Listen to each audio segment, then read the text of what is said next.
بسم اللہ الرحمن الرحیم۔ مولوی سال اول اور سال دوم کے عزیز طلباء و طالبات، آپ خوش قسمت ہیں کہ آپ کے لیے بہار اسٹیٹ مدرسہ ایجوکیشن بورڈ پٹنہ کے فعال، متحرک اور ہم سب کے کرم فرما چیئرمین جناب عبدالقیوم انصاری صاحب نے اس لاک ڈاؤن میں بھی عزیز طلباء آپ کے لیے آن لائن کلاس کا اہتمام کیا ہے۔ یقیناً وہ مبارکباد کے مستحق ہیں کہ انہوں نے اس کرونا وائرس میں بھی تعلیم و تعلم کو سلسلے کو جاری رکھا۔ عزیز طلباء، اصول فقہ میں آپ کا سبق کئی روز سے چل رہا ہے۔ آج ہم لوگ پہنچے ہیں فصل فی امر میں، یعنی امر کے متعلق بحث ہوگی۔ سب سے پہلے صاحب کتاب امر کے متعلق کہیں گے کہ امر کے لغوی معنی کیا ہے اور اس کی شرعی اور اصطلاحی تعریف کیا ہے، اس کو بیان کریں گے۔ عزیز طلبہ، میں عبارت پڑھتا ہوں، عبارت پڑھنے کے بعد آپ اس تعریف کو ملائیں گے جو صاحب کتاب نے کیا ہے۔ سب سے پہلے دیکھیے عزیز طلبہ، یہاں پر ہے فصل فی الامر۔ میں نے آپ کے بورڈ پر بھی لکھ دیا عزیز طلبہ کہ فصل فی الامر، یعنی امر سے متعلق آج بات ہوگی۔ کریں فصل فی الامر، الامر فی اللغت قول القائل غیرہ افعل، یعنی یہ فصل امر کے بیان میں لغت میں امر دوسرے سے قائل کا قول افعل ہے، یعنی کسی دوسرے سے افعل کہنا۔ یہ لغوی اعتبار سے امر کی تعریف ہوئی، یعنی کسی دوسرے سے افعال کرنے کے تو کر۔ وفی الشرع، اور شریعت کی اصطلاح میں الزام الفعل علی الغیر، یعنی فعل کو دوسرے پر لازم کرنے کا نام کیا ہے؟ فعل امر ہے۔ یہ کیا ہے؟ صاحب کتاب نے تعریف کی۔ صاحب کتاب نے یہاں دو تعریف کی، ایک لغوی اور ایک اصطلاحی تعریف کی،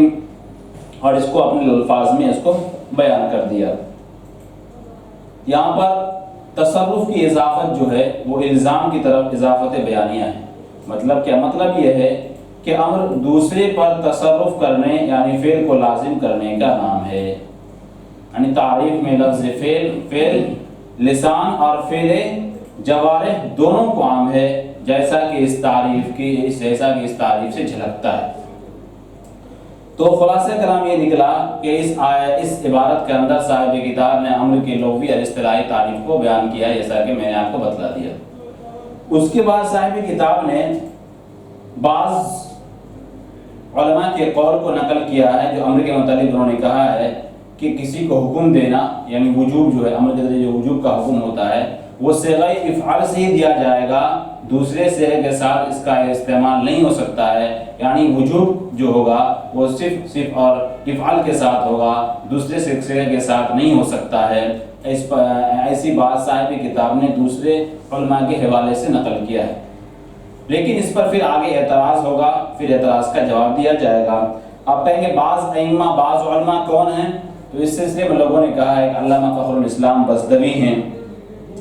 اس کے بعد شمس الائمہ سرخسی وغیرہ ہیں۔ اس سے ان کا کہنا ہے کہ وجوب جو ہوتا ہے امر سے وہ صیغہ افعال ہی کے ساتھ ہوتا ہے، دوسرے صیغے کے ساتھ وجوب نہیں ہو سکتا، یعنی وجوب کا حکم نہیں ہو سکتا ہے۔ اب عبارت کو ملائیں، دیکھیں وذکر بعض الائمہ ان المراد بالامر یختص بهذه الصيغه، کریں بعض ائمہ نے ذکر کیا ہے کہ مراد امر سے یہ ہے کہ وہ خاص ہو اس صیغے کے ساتھ، یعنی اسی سے افعال کے ساتھ خاص ہے۔ یعنی بتلا دیا کہ اس بعض علماء سے، بعض ائمہ سے مراد تو علامہ فخر الاسلام بزدوی ہیں اور شمس الائمہ سرخسی ہیں۔ واستحال ان يكون معناه ان حقیقت الامر یختص بهذه الصيغه، اور محال ہے کہ اس کا معنی یہ ہو کہ امر کی حقیقت اس صیغے کے ساتھ خاص ہے، یعنی کہہ رہے ہیں، اور محال یہ ہے کہ اس کی یہ معنی ہو کہ امر کی حقیقت طلب فعل اسی صیغے کے ساتھ ہے، خاص ہے۔ یعنی جو بعض ائمہ نے بیان کیا کہ آپ وجوب کا جو حکم دیں گے وہ صیغہ افعال ہی کے ساتھ حکم دے سکتے ہیں، اس کے علاوہ اور کوئی صیغے سے نہیں دے سکتے ہیں، اس پر اعتراض ہے کہ یہ بات محال ہے، یعنی ان کی یہ بات کہنا محال ہے۔ کیا محال ہے؟ مطلب یہ ہے کہ اللہ تعالیٰ نے ازل کے اندر بھی کیا ہے؟ بہت ساری چیزوں کا حکم دیا ہے ازل کے اندر، اور یہ صیغہ افعال ہے، یہ حادثاتی کلمہ ہے۔ یہ کیا حادثاتی کلمہ ہے اور جو چیز ازل کے اندر ہو تو وہ چیز یعنی ازل کے اندر حادثاتی چیز نہیں ہو سکتی ہے کہ نہیں؟ تو اللہ تعالیٰ نے، اور اللہ تعالیٰ کا کلام کیا ازلی ہے، وہ حادث نہیں ہے، حالانکہ اللہ تعالیٰ نے بہت ساری چیزوں کا حکم دیا ہے۔ جو حکم دیا ہے تو اللہ تعالیٰ نے صیغہ افعال کے بغیر بھی بہت ساری چیزوں کا حکم دیا ہے، تو اس سے یہ بات واضح ہوتی ہے کہ امر کا وجوب جو ہوگا وہ صیغہ افعال ہی کے ساتھ خاص نہیں ہوگا، بلکہ امر کا وجوب افعال کے علاوہ دوسرے صیغے کے ساتھ بھی کیا ہے، اس کا وجوب ہو سکتا ہے۔ دیکھیے کہا وَإِنَّ اللَّهَ تَعَالَى مُتَكَلِّمٌ فِي الْأَزَلِ عِندَنَا، کہ اللہ تعالیٰ متکلم ہے ہمارے نزدیک، یعنی ازل کے اندر بھی اللہ رب العزت نے کلام کیا ہے۔ یعنی بعض ائمہ کی عبارت یہ ہے کہ ان المراد یختص بهذا سے مطلب یہ ہے کہ امر کی حقیقت یعنی طلب فعل اس سے کے ساتھ خاص ہے۔ یعنی یہ محال لینا بالکل غلط بات ہے۔ کیوں؟ اس وجہ سے کہ علماء اہل سنت والجماعت کا عقیدہ یہ ہے کہ اللہ تعالیٰ متکلم ہے ازل کے اندر بھی، اور جب اللہ رب العزت ازل کے اندر متکلم ہے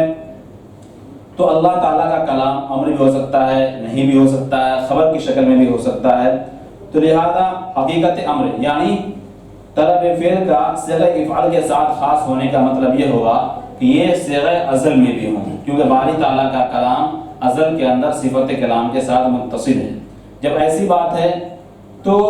آپ کے قول طلب فعل بغیر صیغہ افعال کے ساتھ موجود متحقق نہیں ہو سکتا ہے، لہذا صیغہ افعال کا بھی ازل میں پایا جانا ضروری ہوگا، حالانکہ صیغہ افعال کا ازل میں پایا جانا محال ہے، کیونکہ صیغہ افعال کیا ہے، حادثاتی جملے ہیں، اور اللہ تعالیٰ نے جو کلام کیا ہے وہ حادثاتی نہیں ہو سکتا، کیونکہ اللہ کا کلام بھی کیا ہوتا ہے، وہ ازلی ہوتا ہے، حادث نہیں ہوتا ہے۔ لہذا اس صورت کی وجہ سے اس لیے کہ صیغہ حروف اور اصوات سے مرکب ہونے کی وجہ سے حادثاتی ہیں، اور ازل چونکہ حدث کے منافی ہے اس لیے جو چیز حادث ہوگی وہ ازلی نہیں ہو سکتی، یعنی اس کا ازلی ہونا محال ہے۔ اس لیے بات واضح ہو گئی کہ صیغہ امر کا وجوب یعنی امر کا وجوب جو ہوتا ہے وہ صیغہ افعالی سے نہیں ہو سکتا ہے، بلکہ دوسرے صیغے کے ساتھ بھی ہو سکتا ہے۔ کریں گے وہ کلام و اللہ تعالیٰ کلام امر بھی ہے، نہیں بھی ہے، اخبار بھی ہے، استخبار بھی ہے، اور استحال وجود هذه الصيغه في الازل کریں اور اس صیغے کا پایا جانا ازل کے اندر محال ہے۔ کیوں محال ہے؟ اس وجہ سے کہ یہ صیغہ حادثاتی ہے، ٹھیک ہے نا، اور حادثاتی حادث اور ازل کے اندر کیا دونوں منافات ہوتا ہے، دونوں کی جگہ جمع نہیں ہو سکتا ہے۔ واستحال ان يكون معناه ان المراد للامر يختص بهذه الصيغه کریں کہ محال یہ بھی ہے کہ اس کا معنی یہ ہو کہ مراد امر سے عامل کی ہے کہ وہ خاص ہو اس صیغے کے ساتھ، کیا ہو یہ کہنا، یہ بھی کیا ہے، محال ہے۔ فإن المراد للشارع بالامر، یہ کہیں کہ مراد شارع کی امر سے کیا ہوتی ہے، وجوب الفعل علی العبد، یعنی کسی بھی فعل کو بندے پر واجب کرنے کا نام شارع کے نزدیک کیا ہے، امر ہے۔ وهو معنی الابتلاء عندنا، اور وہ کیا ہے، ابتلاء کا معنی ہے، یعنی ابتلاء کا مطلب ہوتا ہے کہ آزمائش، وجوب فعلی ابتلاء کے معنی میں، یعنی وجوب فعل اس سے کے بغیر بھی ثابت ہو سکتا ہے۔ وقد ثبت الوجوب بغیر بدون هذه الصيغه، اسی پر ہے کہ وجوب جو ہوتا ہے وہ اس طرح کے بغیر بھی ثابت ہوتا ہے۔ الیس انه وجب الايمان من تبلغه الدعوه، کیا آپ نہیں دیکھتے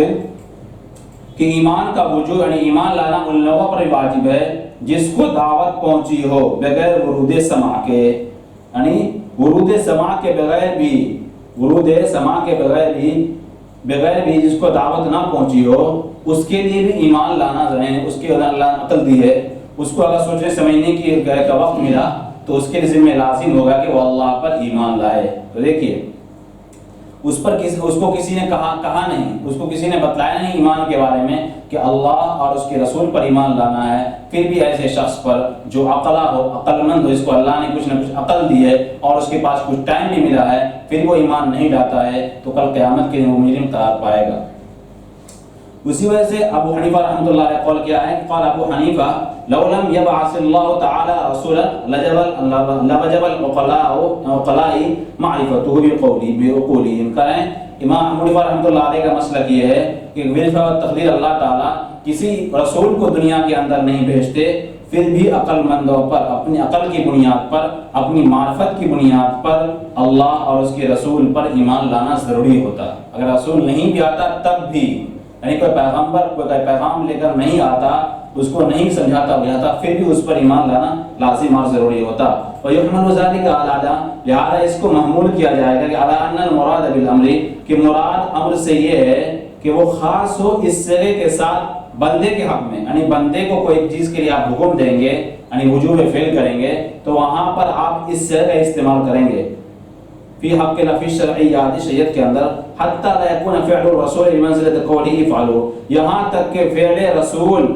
اس کے قول کے درجے میں نہیں ہوگا، یعنی اس کے قول افعلوا کے درجے میں نہیں ہوگا۔ ولا يلزم اعتقاد الوجوب والمتابعة في افعال علیہ الصلوۃ والسلام، اور وجوب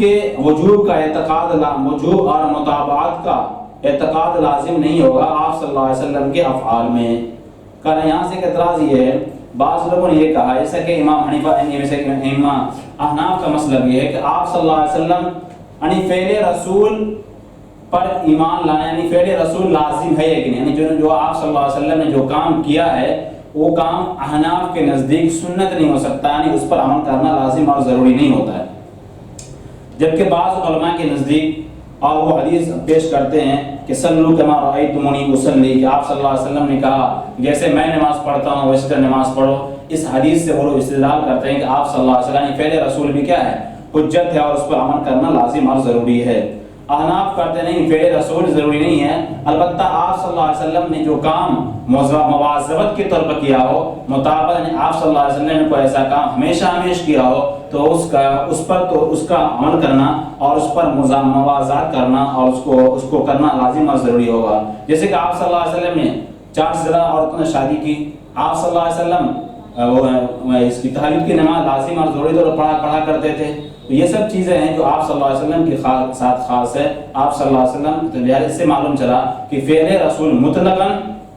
فعل رسول پر عمل کرنا لازم اور ضروری نہیں ہے مطلقاً، ہاں البتہ اس فعل رسول پر عمل کرنا لازم اور ضروری ہے جس کو آپ صلی اللہ علیہ وسلم مواظبت کے طور پر کیا ہو، ہمیشگی کے طور پر کیا ہو، ایسے فعل رسول کو سنت کہیں گے۔ اسی کا کہ وجود کا اعتقاد لازم، وجوب اور مطابعت کا اعتقاد لازم نہیں ہے آپ صلی اللہ علیہ وسلم کے قول میں، انما تجب عند المواظبہ، کریں کہ مواظبت کے وقت واجب، یعنی آپ صلی اللہ علیہ وسلم کسی کام کو مواظبت کے طور پر کیا ہے تو ایسی چیز کو آپ کرنا امت کے لیے بھی لازم اور ضروری ہے۔ وہ انتفاع دلیل اختصاصی، اور انتفاع یعنی دلیل اختصاص کے انتفاع کے وقت واجب ہوگی، یعنی ایسی کوئی چیز ہو جس سے بات معلوم نہ چلے کہ یہ چیز آپ صلی اللہ علیہ وسلم کے ساتھ کیا خاص ہے۔ اگر خاص نہیں سے 4 سے زیادہ عورتوں کے سے شادی کرنا، یہ آپ صلی اللہ علیہ وسلم کے ساتھ خاص تھا یہ معاملہ، لہذا یہ حکم یہ کام ایک عام امتی کے لیے ضروری نہیں ہے اور اس پر عمل کرنا لازم اور ضروری نہیں، بلکہ کر ہی نہیں سکتا، یہ آپ صلی اللہ علیہ وسلم کے ساتھ خصوصیت کے ساتھ شامل ہے۔ لہذا ایسی چیز جس کو آپ صلی اللہ علیہ وسلم نے کیا ہو اور آپ صلی اللہ علیہ وسلم کے ساتھ وہ خاص نہ ہو تو ایسی چیز پر عمل کرنا لازم اور ضروری ہوگا، لیکن جو چیز آپ صلی اللہ علیہ وسلم کے ساتھ خاص ہوگی اس پر عمل کرنا لازم اور ضروری نہیں ہوگا۔ عزیز طلبہ، فعل امر کے متعلق جو بحث ہوئی وہ مکمل ہوئی، انشاءاللہ آئندہ اگر پھر آپ کے سامنے اگلی فصل کو لے کر آئیں گے۔ آج کا سبق ہم یہیں پر روکتے ہیں۔ عزیز طلبہ، اگر آپ کے اس سبق کے سمجھنے میں کہیں پر کوئی دقت دشواری ہو تو آپ اسے کامنٹ باکس میں ضرور نقل کریں، انشاءاللہ آپ کے اس اعتراض کا تشفی بخش جواب دیا جائے گا۔